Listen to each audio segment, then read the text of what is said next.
So I'm going to tell you a story. It's a very common tune about two people, Jack and Jill, and this is what they've been through. High school was wrapping up when Jill met Jack. You see, Jill was sought after, but that Jack, he was a Mac.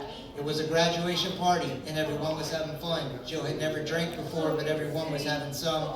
They danced and they laughed as they had a few beers. Then they climbed in Jill's car. They had no fear because Jack lived near. A block from Jack's house, Jill ran a stop sign.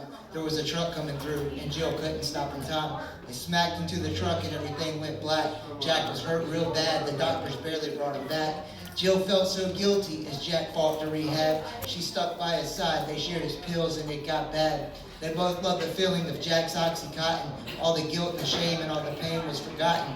Until eventually that doctor said Jack could get no more. Jack and Jill, they were in trouble, as it was the pills they now lived for. In their desperation, they sought him out in the street, but instead they found a vet and went from snorting to IV, so here it wasn't just 19. They both had a habit. They stole, they lied, they robbed, all for a bag, they had to have it. Jill had begun to sell herself, and Jack pulled his gun on anyone. They had warrants for their deeds, and so were living on the run. Until late one night, Jack and Jill went up the hill to where those boys were trapping. First Jack, then Jill came crashing down, and this is how it happened. They shot up behind a church and nodded out when they were through. When Jill finally awoke, Jack wasn't breathing, he was blue. Jill, she blamed herself and spiraled into depression. She felt like life was over, plus the dope just wasn't helping. So on the night they buried Jack, Jill was nowhere to be found. They found her body the next day, floating, river face down. She had left a note on the bridge that she jumped from. Her mother read it at her wake, and this is how it begun.